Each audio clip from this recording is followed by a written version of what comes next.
कि IIT JEE की तैयारी हम यहाँ पर कर रहे हैं, लेकिन फिर आगे 1 साल के बाद हमारा क्या होगा, है ना, उसको भी समझ लो, क्योंकि ये बहुत बड़ा टेंशन है। ठीक है, ये क्लियर होना बहुत जरूरी है। ठीक है, किसी को आईआईटी खड़गपुर जाना है, किसी को आईआईटी मुंबई जाना है, हाँ। किसी को मद्रास जाना है, किसी हाँ। को इंदौर जाना है, तो सबके अपने अपने एम है। और ये बहुत अच्छी बात है कि हर बच्चे का अपना लक्ष्य तो क्लियर होना चाहिए। लक्ष्य क्लियर है कि हमें किस आईआईटी में जाना। यहाँ तक एक बच्चे पर शासन 1 साल में 5 से 7 लाख रुपए खर्च करता है। 5-7 लाख रुपए। हाँ, ये मेरी पर्सनल नॉलेज है। जी, जी। बाकी हो सकता है इससे ऊपर हो, थोड़ा बहुत कम भी हम हो अंदाजा ही सकता लगा है। सकते हैं ना, अंदाजा क्योंकि अगर आप ऐसे भी करेंगे तो मतलब सारे खर्चे बहन शासन करता है। क्या क्या सुविधाएं दी जाती हैं, एक एक चीज को आप स्पष्ट तरीके से क्लियर करें, ताकि जो हमारे ऑडियंस है और पूरे मध्य प्रदेश के अंदर जो लोग इस वीडियो को देख रहे हैं उनको क्लियर हो जाए कि बच्चा जब सिलेक्शन होकर आता है यहाँ पर, शासन यहाँ पर उनकी कोचिंग का पे कर रहा है, शासन उनको यहाँ पर खाने का पे कर रहा है, ट्रैवलिंग का पे कर रहा है, सही है, ड्रेस दे रहा वो तो है। यहाँ आने के बाद बिल्कुल फ्री हो जाता है हाँ। बच्चा। सबसे पहले तो यार हम अजीत सर से उनके बारे में जान लेते हैं, उनका परिचय जान लेते हैं, उसके बाद हम आगे सवालों की तरफ बढ़ेंगे कि इस योजना का उद्देश्य क्या है, क्या क्या सुविधाएं यहाँ पर हैं,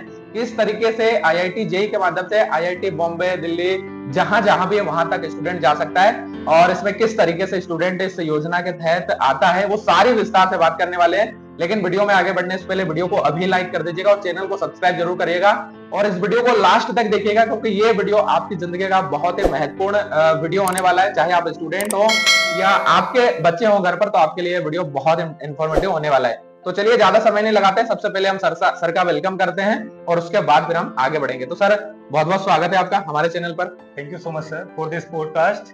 और मैं बताना चाहूंगा, मेरा नाम अजीत प्रताप सिंह है और मैं यहाँ पर अधीक्षक हूँ, आकांक्षा छात्रावास का मैनेजमेंट देखता हूँ। और यहाँ पर आईआईटी जेईई के लिए बच्चे रहते हैं, प्रिपरेशन करते हैं, तो उनकी देखभाल के लिए जो भी हो सकता है वो सारी ड्यूटीज। सबसे पहला जो सवाल है मेरा सर से, वो ये है कि ये जो आकांक्षा योजना है, इसके बारे में सबसे पहले तो बात कर लेते हैं कि इस योजना का उद्देश्य क्या है, और उसके बाद फिर और भी बहुत सारे टॉपिक हैं उनके बारे में जानेंगे। तो सर सबसे पहले जो स्टूडेंट यहाँ पर तैयारी कर रहे हैं वो इस योजना के तहत कर रहे हैं, तो इस योजना का एक्चुअल उद्देश्य क्या है?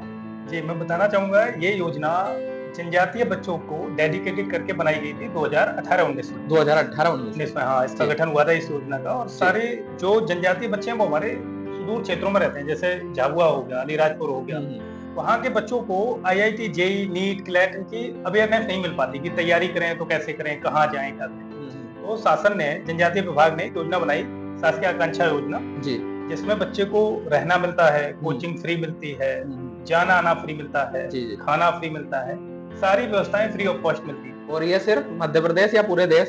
सिर्फ मध्य प्रदेश, सिर्फ मध्य प्रदेश के बच्चों के लिए, एसटी स्टूडेंट। हाँ, सिर्फ एसटी के बच्चों के लिए है। जी जी। तो पूरी एमपी से बच्चे आते हैं जी। स्टार्टिंग में जब योजना शुरुआत हुई 2018-19 में, तो 10वीं पास बच्चे मेरिट बेस्ड सिलेक्शन हुआ। जी जी। 2 साल योजना चली, फिर कोविड आ गया, थोड़ा सा फ्लक्चुएशन आया, फिर योजना बंद हुई, फिर दोबारा 2-3 साल के बाद स्टार्ट हुई। जी जी। कुछ रिजल्ट जितना शासन ने सोचा था, जितना खर्च हुआ, जितनी व्यवस्थाएं की गई, उस हिसाब से सही नहीं आ पाया जी। थोड़ा बहुत 19-20 हुआ। हाँ, होता है। तो शासन ने योजना की समीक्षा की, दोबारा से लागू की कि भाई कैसा रिजल्ट है। तो फिर क्या हुआ, 10वीं पास जो एसटी के बच्चे हैं, वो एग्जाम देते हैं आकांक्षा योजना का। अभी एग्जाम होने लगा, मतलब 10th के बाद सीधा 10th के बाद अब कंपटीशन है, अब आप मेरिट बेस नहीं आ सकते जी। तो 10वीं के बाद बच्चा 60% नंबर होने चाहिए आपके 10वीं क्लास में जी जी, तब आप आकांक्षा योजना के लिए एलिजिबल हो पाएंगे, फॉर्म फिल कर सकते हैं। 60% होने एसटी के स्टूडेंट के लिए जी जी। फिर बच्चा एग्जाम देता है जी। एग्जाम देने के बाद बच्चे की काउंसलिंग होती है, डॉक्यूमेंट वेरिफिकेशन होता है, फिर पूरी एमपी से 200 बच्चे अभी सिलेक्ट होकर आते हैं आईआईटी। सिर्फ 200? सिर्फ 200 जी। और यहाँ पर आईआईटी जेईई की ही तैयारी होती है। अभी हम भोपाल में बैठे हुए हैं, ऐसे कितने सेंटर है सर मध्य प्रदेश में? आईआईटी जेईई का सिर्फ सेंटर एक है भोपाल में, सिर्फ एक सेंटर भोपाल में जी। और नीट का सेंटर इंदौर में है, नीट जहाँ 100 बच्चों की तैयारी कराई जाती है। वहाँ पर कितने? 100 बच्चे। 100 बच्चे। और यहाँ पर 200। वहाँ पर भी एसटी के? हाँ, वहाँ पर भी एसटी का। वहाँ पर 100 लड़कियों के और 100 लड़कों की व्यवस्था है। यहाँ पर 200 लड़कियां और 200 लड़कों की व्यवस्था है। अच्छा, तो टोटल 400 हो गए। हाँ, टोटल 400 हो गए जी। यहाँ के आईआईटी में ज्यादा फोकस है शासन का, इंजीनियरिंग में ज्यादा। जब पहले भी योजना शुरू हुई 2019-20 में, तो 100 बच्चे थे इंजीनियरिंग के, 50 बच्चे मेडिकल के और 50 बच्चे लॉ के थे, जो क्लैट के लिए जबलपुर संस्थान है। सही है। अभी इस बार क्या हुआ, 2024-25 सेशन में सिर्फ आईआईटी जेईई भोपाल और नीट इंदौर में स्टार्ट हुआ, क्लैट का नहीं हुआ जी जी। इस साल 25-26 में क्लैट का भी तैयार हो रहा है जबलपुर से जी जी। तो ये हर साल होता है सिलेक्शन? हर साल होता है। अभी 24-25, 25-26 के लिए तैयार हुआ है। इस साल 26-27 के लिए हो रहा है। फिर रिजल्ट आता है आईआईटी का, फिर देखा जाता है कि कितने बच्चे आईआईटी में सिलेक्ट हुए, कितने बच्चे एनआईटी में गए। उसके बाद समीक्षा करके जो भी थोड़ा बहुत करेक्शन होगा, उसके बाद दोबारा योजना 1 साल के गैप के बाद फिर इम्प्लीमेंट। तो दोस्तों, जैसा हमारा सवाल था कि इस योजना का उद्देश्य क्या है, तो वही पूरे मध्य प्रदेश के अंदर मध्य प्रदेश का स्टूडेंट ही इस योजना में आ सकता है, और वो भी एसटी का स्टूडेंट होना चाहिए। और 10th के बाद आप इस योजना का लाभ ले सकते हो, लेकिन 10th में आपके 60% होना चाहिए। सही है सर? हाँ, 60% होना चाहिए। उसके बाद एग्जाम होता है, एग्जाम के थ्रू 200 स्टूडेंट जो है सिलेक्ट होते हैं, और वो 200 स्टूडेंट को यहाँ पर जो है खाना पीना, रहना, पढ़ाई, एजुकेशन, सारी सुविधाएं जो यहाँ पर दी जाती है। दोस्तों, अगला जो मेरा सवाल सर से है, सवाल ये है कि जैसे आप लोगों को मैंने बताया कि इस योजना का लाभ सिर्फ और सिर्फ एसटी का स्टूडेंट ही ले सकता है, तो एससी, ओबीसी या जनरल जो भी अलग कैटेगरी है उनके लिए क्या है, सुविधा है नहीं है, वो किस तरीके से क्या तैयारी करते हैं वो भी बताएंगे। और एसटी के स्टूडेंट के लिए ही क्यों लिया गया है, उनको क्या कुछ प्लानिंग रही होगी, या उनको उनके विकास के लिए जो भी सोच रही होगी, थोड़ा सा इसके बारे में थोड़ा सा और डीपली में सर हमें बताएंगे। मैं बताना चाहूंगा, मैं जब से इस योजना में आया हूँ, मुझे 1 साल हो गया और बड़ा सफलतम 1 साल रहा है। जी जी। तो 1 साल में जितना मैंने समझा है, जाना है, उस व्याप पर मैं बताऊंगा। एसटी के जो जिले हैं वो बहुत सुदूर क्षेत्र में है, जंगल है, उधर कोचिंग संस्थान नहीं है, छिंदवाड़ा हो गया, खरगोन हो गया, मंडला, झाबुआ, स्कूलिंग की भी बहुत अच्छी व्यवस्था नहीं है। खासकर जो झाबुआ है, जो प्योर ट्राइबल डिस्ट्रिक्ट है, खरगोन हो गया। ज्यादातर कहाँ के स्टूडेंट आते हैं? ज्यादातर यहाँ छिंदवाड़ा है, खरगोन है, झाबुआ है। अब वो तो एसटी का कोई भी आ जाए, लेकिन उधर थोड़े पिछड़े जिलों में, पिछले जिलों में जहाँ पर कई जिले ऐसे हैं जहाँ पर बच्चे इंटरनेट नहीं बच्चों को मिल पाता है, तो बच्चे को ना तो फिजिकली कोचिंग का एक्सेस है, ना ही बच्चा ऑनलाइन चाहे तो ऑनलाइन भी नहीं पढ़ सकता है, क्योंकि वहाँ पर इंटरनेट नहीं प्रॉपर मिल पाता। सही है। यहाँ मैं देख रहा हूँ पिछले 1 साल में कई बार बच्चे घर पर बात करते हैं तो नेटवर्क नहीं मिलता, घर वाले दूर जाते हैं पहाड़ी पर, तब जाके अभी भी बहुत जगह बात हो पाती है। बिल्कुल बिल्कुल। तो आकांक्षा योजना का यही उद्देश्य था। सरकार ने देखा कि बच्चे पिछड़ रहे हैं, कहीं ना कहीं एसटी के बच्चे पिछड़ रहे हैं। बाकी जिले तो ठीक है कि वो भोपाल आ गए, इंदौर हो गए, ग्वालियर हो गए, अपनी प्राइवेट कोचिंग में जाके पढ़ लिया, स्कूलिंग भी उनको ठीक मिलती है। सही है। तो अगर कोचिंग नहीं ले पा रहा तब भी बच्चा इतना कैपेबल हो जाता कि आईआईटी या एनआईटी क्रैक कर लेता। एसटी का बच्चा नहीं कर पा रहा था। सही है। वो पिछड़ ना जाए कहीं, मेन स्ट्रीम में बने रहे, कनेक्ट रहे समाज से, जहाँ चल रहा है जिस लेवल पर। तो इसलिए इस योजना को बनाया कि वो बच्चे आए सिटी में, और उनको अगर एक्सेस मिल भी जाता है, कहीं से मान लेते हैं कोचिंग मिल भी गई छोटी बुरी, तो वो इतना फंड नहीं है उनके पेरेंट्स के पास, किसान है, मजदूर है, इतना पैसा नहीं दे पाते कि आईआईटी या नीट की तैयारी करें। क्योंकि आज के टाइम पे बड़े बड़े संस्थान में, नाम नहीं लूंगा किसी का, पर लाखों रुपए चार्ज है फीस का, तो वो नहीं कर सकते। शासन यहाँ पर उनकी कोचिंग का पे कर रहा है, शासन उनको यहाँ पर खाने का पे कर रहा है, ट्रैवलिंग का पे कर रहा है, ड्रेस दे रहा है। तो यहाँ आने के बाद बिल्कुल फ्री हो जाता है बच्चा 1 साल के लिए। इसमें मैं बिल्कुल फ्री है, कोई खर्चा नहीं बच्चे को देना।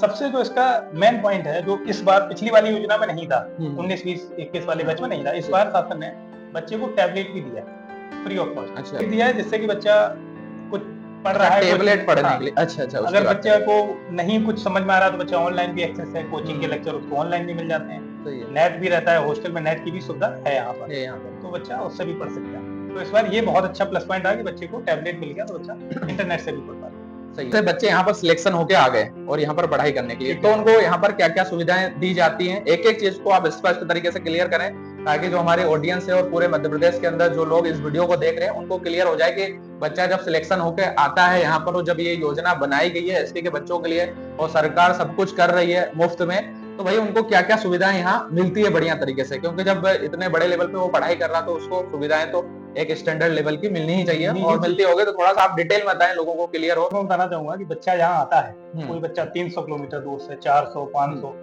छिंदवाड़ा से बच्चे आ रहे हैं, झाबुआ गुजरात बॉर्डर से बच्चे आ रहे हैं, तो हम हर संभव प्रयास उनको ये करते हैं, उनको ये फील ना हो कि हम घर में नहीं रह रहे। उनको हर संभव ये ऐसा एनवायरनमेंट देते, इकोसिस्टम, कि उनको घर जैसा फील होता है, पारिवारिक माहौल। ताकि जब तक माहौल अच्छा नहीं होगा तब तक बच्चा पढ़ नहीं पाएगा। एक अच्छे माहौल में ही अच्छी चीजें हो सकती है, परवरिश हो सकती है। और यहाँ बच्चा आता है, हम उनको रूम देते हैं, रूम में फैन मिलता है, लाइट मिलती है, बेड भी अवेलेबल करवाते हैं, और टेबल है, स्टडी चेयर है, प्रॉपर आपको कवर्ड मिलेंगे वुडन वाले, जिनमें आप अपना सामान रख सकते हैं, पर्सनल जो भी है, आप लॉक लगा सकते हैं। एक रूम में 2 ही बच्चे हैं, एक रूम में 2 बच्चे भी नहीं है कि एक हॉल है बड़ा सा, उसमें 20-15 बच्चे, नहीं ऐसा नहीं, एक रूम है और बहुत व्यवस्थित कमरा है। अभी तो हम देखते हैं कि भोपाल में जब बच्चे प्राइवेट यूनिवर्सिटी कॉलेज में पढ़ने आते हैं 4-4, 5-5 एक साथ रहते हैं, नहीं, यहाँ पर एक रूम में सिर्फ 2 बच्चे हैं और उनके और 2 कंफर्टेबल भी रहता है, व्यवस्था है, प्रॉपर लाइटिंग, एक बेड रहता है, दोनों उसमें अलग-अलग बेड है। तो हम दोस्तों आपको रूम का वीडियो भी बैकग्राउंड में दिखा रहे हैं, तो आप उसमें देख सकते हैं कि इनके क्या एक रूम के अंदर जो व्यवस्था है उसको भी आप देखते चलिए। एक रूम है, 2 सिंगल बेड मिलते हैं, 2 स्टडी टेबल मिलती है, 2 स्टडी चेयर मिलती है, दोनों के लिए अलग-अलग। दोनों के लिए अलग-अलग कबर्ड है। कोई लड़ाई वाला नहीं है कि आपका सामान इसमें, बच्चा चला गया तो लॉक करके, ऐसा नहीं। अपना लॉक, अपने उसमें ताला लगा के सामान। बहुत बढ़िया। बच्चे को सुबह नाश्ता मिल जाता है, बच्चे को सुबह टिफिन पैक करके खाना ले जाता है, दाल, रोटी, सब्जी, चावल जो भी सब। बच्चा लंच वहीं पर करता है, टिफिन लेके जाता है कोचिंग में, बच्चा शाम को आता है, खाना यहीं पे मिलता है, खाना यहीं पर मिलता है। अच्छा, अलग-अलग मेन्यू होगा, अलग-अलग डे का अलग-अलग मेन्यू, सुबह का नाश्ता होगा, शाम का होगा, और वो बच्चे जो पसंद करते हैं उसी के हिसाब से मेन्यू डिसाइड रहता है। बच्चों की पसंद के हिसाब से सबका अपना-अपना सिस्टम है। बच्चा वहाँ जाता है कोचिंग, बस की सुविधा फ्री रहती है बच्चे के लिए। बच्चा कितने बजे यहाँ से बच्चों को? यहाँ से बच्चा मौसम पर डिपेंड करता है कि सर्दियों का अलग टाइमिंग है। अभी बच्चा यहाँ से 8:30-9 बजे निकलता है, शाम को 5-6 बजे के आसपास आता है, क्योंकि अभी एग्जाम तो ये यहाँ पर उनका रहने का और खाने का सुविधा है, बाकी इनकी कोचिंग बाहर है, भोपाल के अंदर ही है। भोपाल के अंदर है, एमपी नगर में है। बच्चा वहाँ जाके पूरा दिन पढ़ाई करता है और सैटरडे को स्कूल लगता है, सैटरडे को स्कूल इनका डमी स्कूल रहता है। बच्चा सिर्फ सैटरडे को जाता है, जिसमें बच्चा हिंदी इंग्लिश पढ़ता है। बाकी मंडे टू फ्राइडे बच्चा केमिस्ट्री, फिजिक्स, मैथ की, और संडे छुट्टी है। स्कूल एक दिन लगता है भाई, और बाकी सारे दिन कोचिंग रहेगी 8 से 6, जो भी टाइमिंग हो वो, मौसम भी हो सकता है, चेंजेबल रहता है। वो संडे एक दिन छुट्टी है।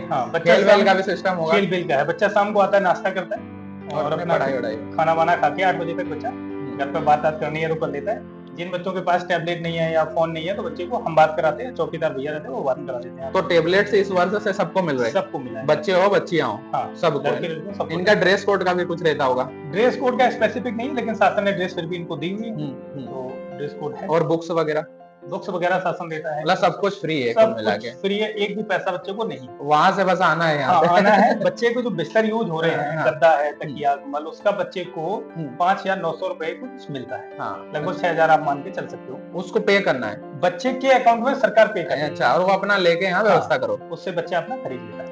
तो यहाँ पर इनको फिर घुमाने फिराने के लिए भी कहीं बच्चों को ले जाते होंगे?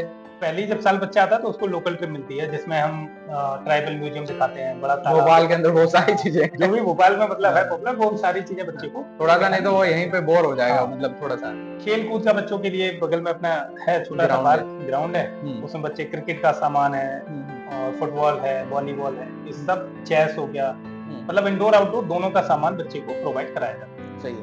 और फिर ये घर वर जाने का इनका छुट्टी का कुछ रहता है सिस्टम? 3 ही बार छुट्टी इनको मिलती है, रक्षाबंधन पर, दिवाली और होली पर। बीच में छुट्टी तब बच्चे को देते हैं जब बच्चे का मेडिकल इशू है, अदरवाइज हम कोशिश यही करते हैं। अच्छा, मेडिकल स्वास्थ्य के लिए यही इलाज फ्री है या उसे बाहर कराना पड़ेगा? नहीं, यहाँ पर मेडिकल चेकअप होता है। अच्छा, हर महीने कैंप लगता है, तो चेकअप यहाँ पर होता है, उसका भी कोई इशू नहीं। कोई बच्चा बीमार होता है तो उसके लिए भी मैनेजमेंट करते हैं।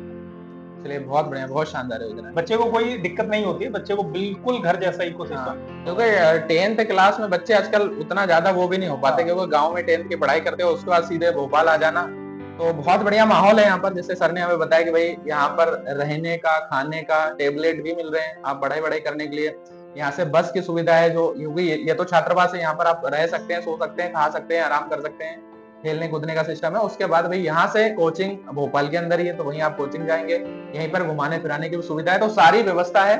और IIT JEE एक बहुत बड़ा है, अगर उस टॉपिक पे, अगर उस फील्ड में अगर आप जाते हैं तो बहुत बढ़िया मौका है। लेकिन वही है कि आपको अच्छी तैयारी करके यहाँ आना पड़ेगा, और 200 बच्चों का ही है, तो भाई अगर आप तैयारी कर रहे हो अगले साल के लिए, तो आपको बेस्ट तैयारी करनी पड़ेगी।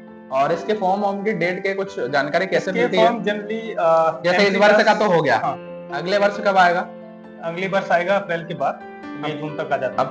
अप्रैल मई जून के बीच में ही आएगा। तो ये आपको विशेष ध्यान रखना है। इसकी जानकारी कहाँ पर मिल जाएगी? इसकी जानकारी आपको MPTAS पोर्टल पर मिल जाती है। इसकी जानकारी आप www.tribal.gov.in पर भी मिल जाती है जानकारी, वहां से आप एप्लीकेशन भर सकते हैं। फ्री ऑफ कॉस्ट एप्लीकेशन है, कोई भी फीस नहीं लगती है उसकी। चलो, तो भाई दोनों चीजें मैं डिस्क्रिप्शन में दे दूंगा, है ना, वहां पर आप जाके चेक करते रहिएगा, वहीं पे आपको इसकी जानकारी भी जो है मिल जाएगी।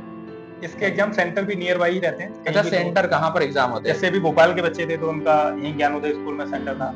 जिले वाइज ही होगा, जो जिस जिले का है वहीं पे हो जाएगा। जिले का है, और अनलिमिटेड फॉर्म भर दो। भाई 10th पास है तो वो बच्चा एलिजिबल होना चाहिए। एलिजिबल है, 60% होना चाहिए नंबर दो, वो एक क्राइटेरिया सेट करके रखा है। अगर आपने 10th पास करके फॉर्म भर के अगर आप यहाँ पर आपका सिलेक्शन हो गया है, और सिलेक्शन होने के बाद अगर आप यहाँ पर पढ़ाई कर रहे हैं तो इसके बाद आगे का क्या फ्यूचर है, आगे का क्या भविष्य है, आगे आप कहाँ जा सकते हैं, क्या आपका एम है और आगे क्या क्या सुविधाएं रहती हैं, इसके बाद की क्या प्रोसेस है भाई, उसके बारे में भी जान ले। क्योंकि कई लोगों को ये रहता है कि भैया ठीक है, हमने यहाँ पर हम आगे 1 साल का समय लेके IIT जेईई की तैयारी हम यहाँ पर कर रहे हैं, लेकिन फिर आगे 1 साल के बाद हमारा क्या होगा, है ना, उसको भी समझ लो, क्योंकि ये बहुत बड़ा टेंशन है। ठीक है, ये क्लियर होना बहुत जरूरी है। ठीक है, तो सर थोड़ा सा आप लोगों को बताइए, सभी लोगों को, कि भाई ये किस तरीके से इसका सिस्टम है। साथ ही हम एक चीज हम भूल गए जो दो इसी सवाल में क्लियर करेंगे कि भाई बाकी कैटेगरी के बच्चे किस तरीके से क्या तैयारी करते हैं। वो इससे रिलेटेड तो नहीं है क्योंकि इस योजना में नहीं आते, लेकिन फिर भी बहुत सारे स्टूडेंट देख रहे होंगे कि अब हमारे काम का तो ये वीडियो है ही नहीं, क्योंकि ये सारी चर्चा तो एसटी के लिए चल रही है।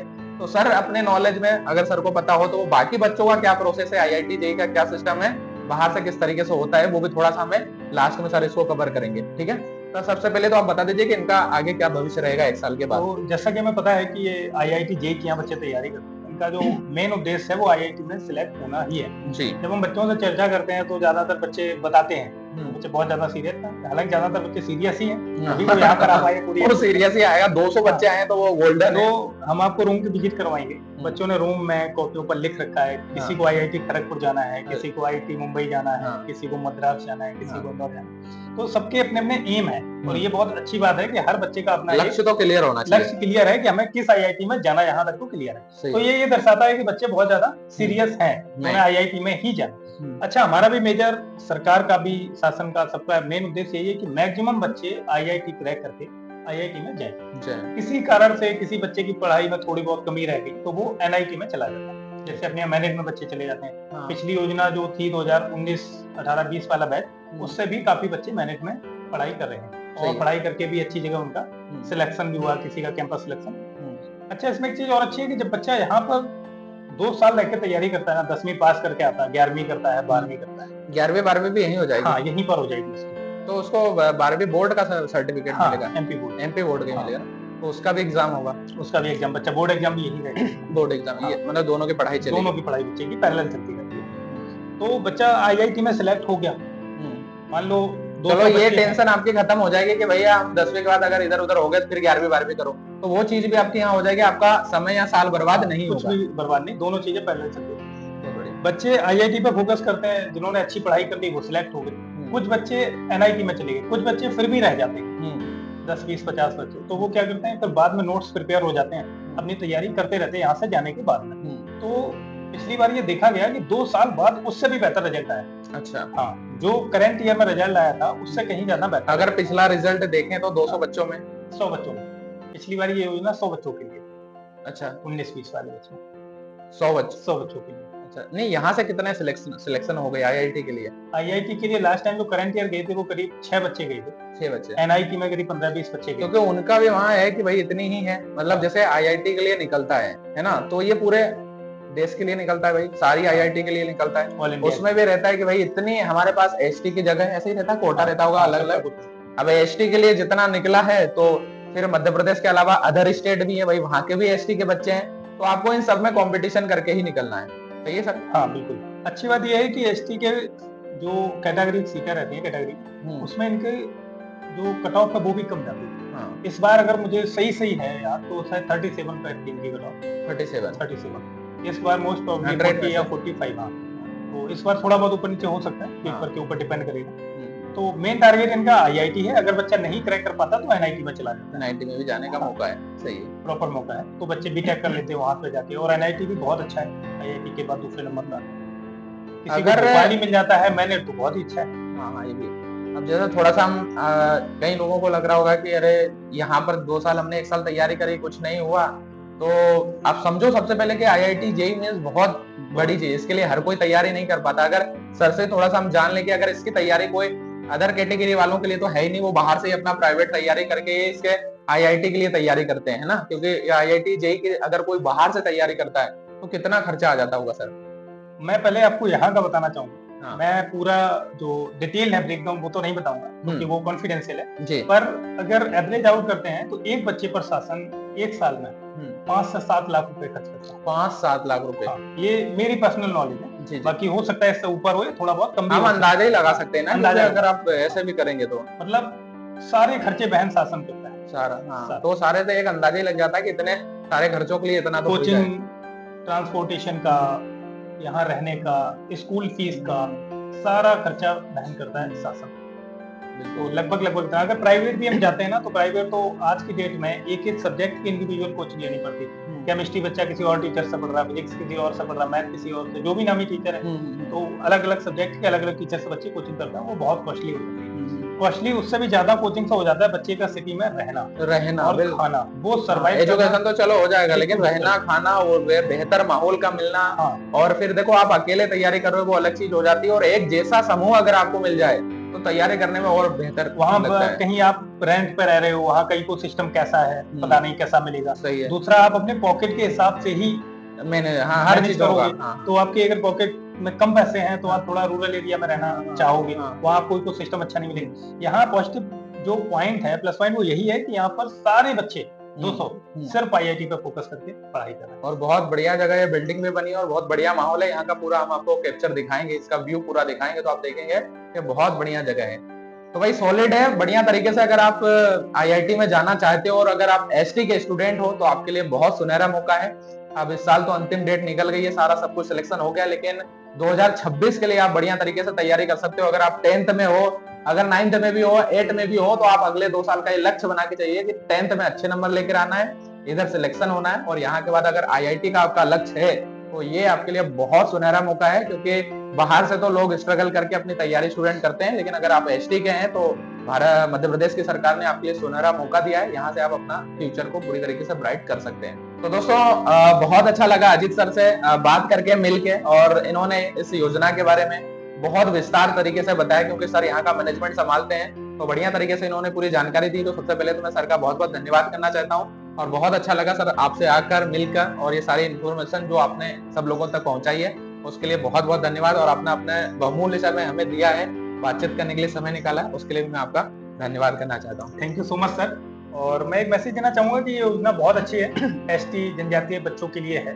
मैं उम्मीद करूंगा कि ये वीडियो ज्यादा से ज्यादा बच्चों तक पहुंचे और बच्चे अवेयर हुए इस योजना के बारे में और इस फ्रूटफुल योजना का फायदा उठा पाए। तो तैयारी करते रहिए, 10वीं में अच्छे नंबर लाइए और आकांक्षा का एग्जाम क्रैक करके आइए। यहाँ पर अगले साल सर से मिलिए। हाँ, अच्छी तैयारी करवाएंगे और अच्छे से आपको यहाँ पर रखेंगे। उम्मीद है आपका भविष्य अच्छा होगा, और चैनल अच्छा है, आप चैनल को सब्सक्राइब कीजिए, आगे भी आपको ऐसी इंफॉर्मेटिव वीडियो मिलती रहेगी। बहुत बहुत धन्यवाद, जय हिंद।